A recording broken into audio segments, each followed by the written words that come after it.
Today we are talking with Luke Carron. He was one of the 10 members of Runner's World Plus that ran the Cherry Blossom 10 miler. We selected Luke's story because it was a very personal story and it resonated with us. He went through depression, trying to get sober, and he used running as a way to get back to his life. And he's really a great example of how to take small steps and build upon that to reach a big goal. So let's get right to it. Describe your relationship with running. I have a love-hate relationship with running oftentimes. It's been there and gotten me through a lot, but I also really dread waking up and having to go out for a run sometimes. It started out as something fun and competitive, but now it's more therapeutic for me. It really kind of helps carry me through things. It gets me excited about trying new races or going new places or even like trying new routes and that kind of thing. And it's really become an important part of my life. It's really made me, grounded. And, if I can get through this run, or if I can get through a marathon, or if I can get through this 5K race when I'm not feeling like it, then I can get through so much in life. In your article that we've talked to you about before, you brought up how your relationship with running is kind of as a best friend. How long did it take for that friendship to develop? Did you have like a span of time where you're like, I really do not want to be doing this? Yeah, I mean, it's definitely hot and cold like any good friendship is. It became strained over time. I think, early on, I was definitely trying always to push for a new, faster time. I was always trying to better myself, always trying to get to the next goal, the next accomplishment. And I burnt out a little bit. My husband and I wanted to start a family. It felt like a good time to take a little break from running.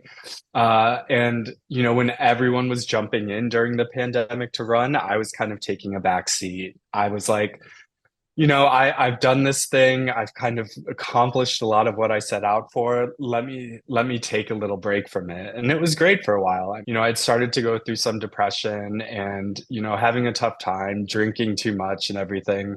My husband and I decided to have another son in 2022, and he was born in August, and that was going to be like my moment where I could be like, okay, everything's going to get back on track. This will be a nice reset. He was born and he was healthy, and unfortunately, he passed away like 9 days after he was born. And that just brought up like so much emotions that I was already battling and just set me on like a really, really tough downward spiral. I wasn't showing up for my son. I wasn't showing up for my husband. I wasn't showing up for myself. And that lasted like a good probably 6, 7, 8 months. There was one day where I was just like, I can't do this anymore. I need to get help.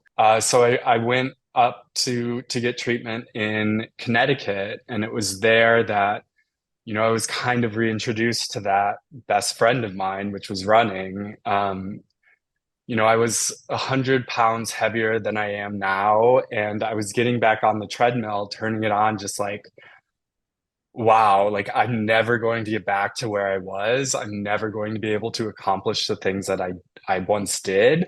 But I was like, I've done this before. I've had this friend that has kind of propelled me to do good and better things. So I turned it on and I just kind of started running again. It was remarkable to see just kind of how my running journey was mirroring my journey with grief, with depression, with like alcohol, sobriety and alcohol use. I ended up getting sober. I signed up to do a marathon to celebrate a year of sobriety, which was in February of this year, 2024. I ran it. I got like my second fastest marathon time. It was funny. I was in Hilton Head running that marathon when I found out that I'd be running with Runner's World for the Cherry Blossom. I had reached out because I wanted to put these goals on my horizon, and I wanted to challenge myself, and I wanted to continue building upon the success that I had because I found that that was so important. That's life. It's going to throw hard things at you. But if you're willing to kind of take it all in steam, I think you can get a lot out of it. Luke, just taking a step back to when you got back into running, like you'd been running for a decade, took a break, and in a way you were kind of back at square one. And in various ways, we all kind of can go through that where it feels insurmountable in a way. What what were some of the things that you did to stay motivated or like not like fall back into it? What was it that kind of kept driving you to move forward? Yeah, I mean, I think for me, I focused a lot more on progress and not perfection. And, I would celebrate little wins. If it was going just a little bit faster for one of my runs, if it was doing a couple more miles than I did the week before, I think having those little goals and, those little wins along the way was definitely a good way for me to stay motivated. It kept me kind of wanting to do it. Especially liked what you had to say about you focused on progress, not perfection, because to attain perfection in running is just an insurmountable task. There is no end goal, ironically, even though there are finish lines, where Yep. progress gives you that consistent satisfaction of improving, feeling yourself getting better, seeing how much you've grown. And I think that is not just more attainable, but healthier to the mind and healthier to the body. So I think that's a beautiful perspective to have on it. Your relationship with running, as you talked about, has been that of a best friend, and that you seem to be a bit elated when Runner's World reached out to you when you were a runner for the Cherry Blossom. I was wondering how Runner's World played into your relationship with running, if it affected it in any way. Yeah, I mean, I think Runner's World has been kind of the Bible of running ever since I've gotten into running. Even beforehand, I think the immediate first thing that comes to mind is seeing Runner's World in the airport and always kind of picking it up before every flight and reading through and just, hearing the inspiring stories. I mean, I think one amazing thing about the running community is that everyone has a story to tell. When you're lining up at a starting line for a big race or even a small race, like everyone has had a journey to get to that point, and everyone is crossing that finish line, accomplishing something that day. If it's a big goal, if it's a small goal, and it really gives me chills to think about. And I think one beautiful thing about Runner's World is that you guys get to platform those stories and give a voice to not only the professional runners that are doing amazing things, but also people like me that, I'm never going to be featured on NBC in the Olympics, but you help give a voice to tell those stories. Luke, we selected you because we just love that you shared your story, right? And that's what you mentioned. That's what we're looking for with this program is these inspiring stories of different runners. And it was great to have you run the Cherry Blossom with us and go through the training program for a 10 miler. I was super impressed by your 10 miler time, a little under 105, I think, which is like a 6:30 pace. What was your process or approach to setting that personal best? Like, what was your pacing strategy or things like that for the race? Yeah, I mean, for me, I know going into it, trying to PR was going to be a big swing. It was going to be tough, but I knew that having a group to train with gave me the accountability to push myself. I think it's always helpful if you're setting out to do a big thing to have other people along the way. Like I couldn't have gotten through what I went through without the support of community that I helped build around me and became a part of my life. And I think the same is true with running. You don't all have to be the same speed. You don't all have to have the same mileage per week, but like if you're in it together, then you support each other. I remember getting a notification on my watch from the tracking system, and I was like, okay, you're ahead of schedule. I was like, you just have to hold on to this for the next 5K and then finish. I hit that third 5K, and then I was like, oh wow, I might actually do this. And I think that final, the last probably point 0.7 miles was just like knowing that I was going to cross that finish line with a PR just felt incredible and just kind of propelled me along. I knew my husband was there at the finish line with our son, and I'd be able to give him a big hug. And I think also knowing that the runners world community and the people that I had met along the way knew I wanted a PR, so that kind of put a little more fire in there as well. But I walked away super happy, and just it was just a big confidence boost that, like, if you put in the work, you can make goals happen. Even for me, I'm 36 at this point. It's not like I'm a fresh young chicken. So to be able to run speeds faster than I did, 10 years ago is just incredible to me. How did it feel for you crossing that finish line? Like, do you vividly remember it? What was that? What was going through your head?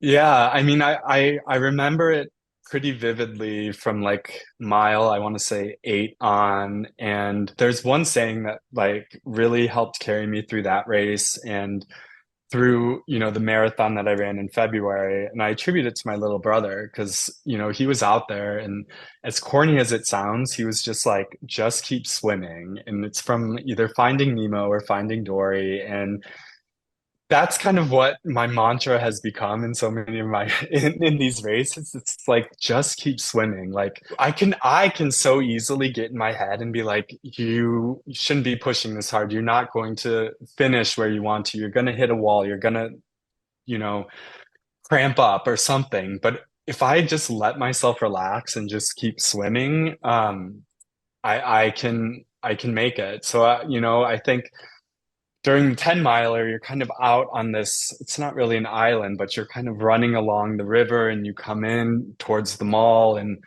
um, I can close my eyes and think back to that, just being like, wow, like, you are doing this, what felt insurmountable, you're accomplishing what you thought you couldn't do, you're doing. And as great as it is to hit those PRs in a race, I think it's equally has is equally beneficial to me because it shows that in life, like, if you're willing to put in the work, if you're willing to go through the hard times, if you're willing to put in that, like, that struggle, like, you can do big things. You talked about how your first, few after your first several years of running, you kind of hit a burnout period, and then it led into the pandemic. What's your approach to training now, and how is that different from before? Or what were some signs that you try to avoid to like keep from that burnout happening now?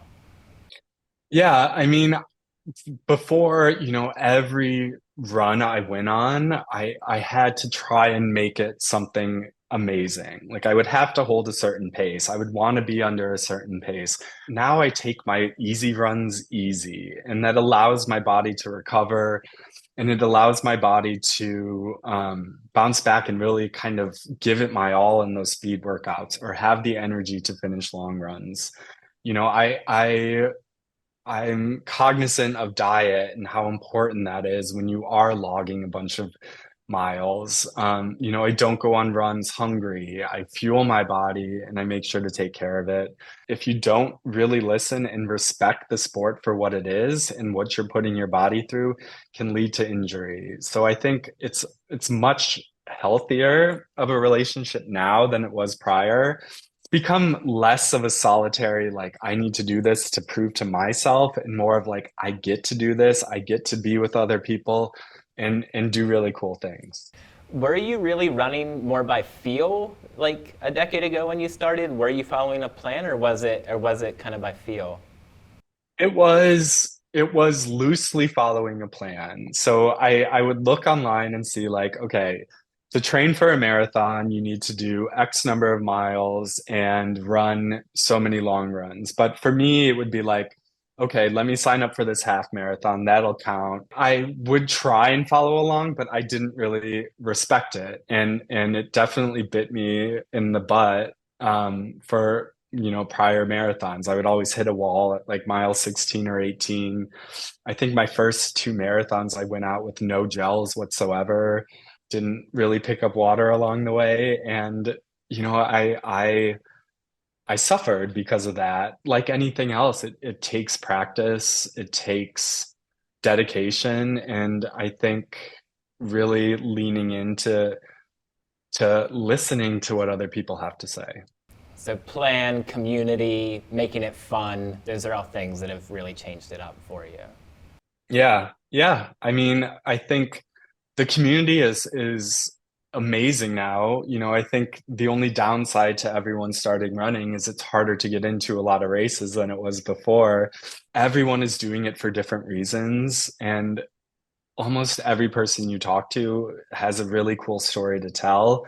Um, and if you're going out there and having to run 20 miles at a time, it's a lot easier to do it if there's someone helping carry you along. Having that group and community definitely helps.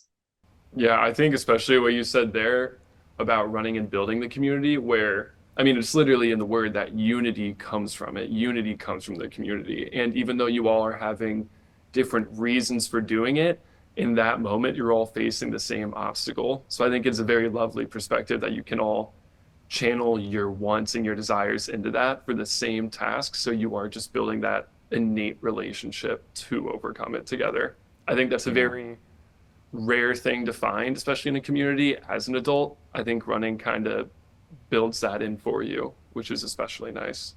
I was wondering if there were any nuggets of wisdom from the training plan with Runner's World that kind of still sticks with you that you implement to this day. I think the plan built in periods of rest. It suggested strength training here and there. It built in speed workouts, which were new to me as of recently. So like respecting that and going through that plan, being like, okay, this is supposed to be an easy run. Let me actually take it easy. Let me not push it. Let me not try and hit a certain pace per mile, but just go out and enjoy the run.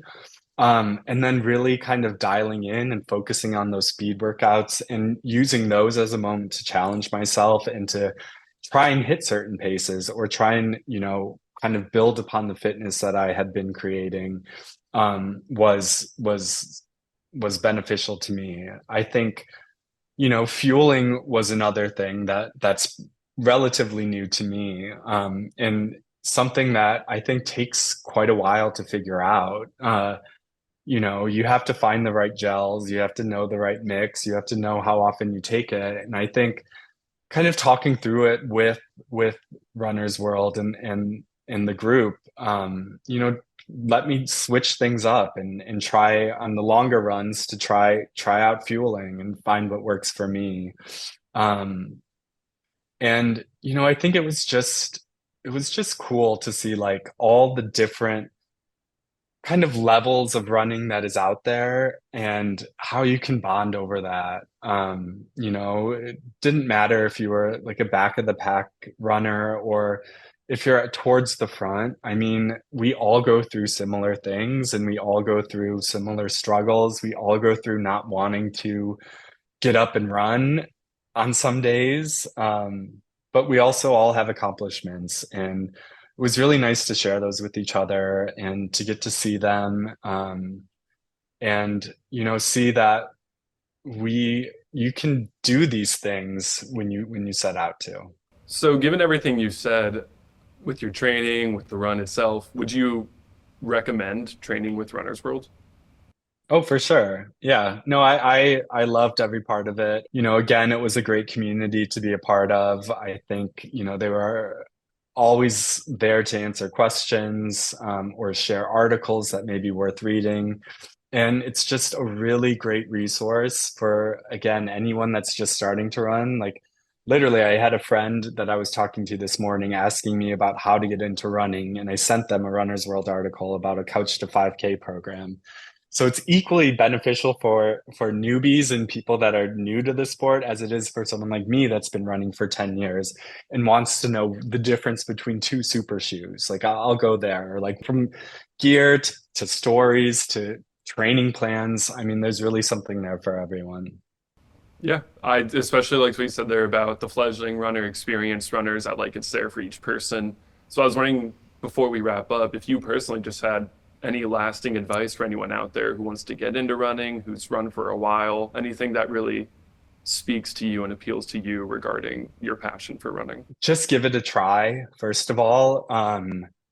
And you don't have to hit a home run on your very first swing. Just get out there and make it fun. Like give yourself little challenges, give yourself little goals that you want to accomplish, and those little goals can turn into big things one day. Don't worry about the pace the first time you go out there and run. Run to enjoy it, run to clear your mind, run to have fun, run to be healthy, run to get rid of stress. I think there's so many reasons to go out there and do it, and you just have to go for it. I mean, it can seem scary and seem impossible to conquer, and like a 5K could seem like a marathon.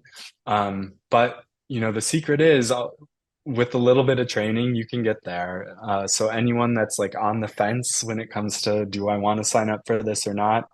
Just go for it. The worst thing is, you don't like it. But there's probably a lot of things in life that you've tried that you haven't liked, but still keep doing them. So Thank you so much for your time. I hope you have a great day, and hopefully you'll see this when it comes out. awesome. Thank you guys. Thanks for watching. For more info on our guests, click the link in the show notes below. We also have a few exciting opportunities coming up to train with Runner's World. So if you want to get a bib to one of the hottest races of the year, make sure you are a Runner's World Plus member. We have an exciting offer for new subscribers, which you can access at the link in the show notes. Now get moving.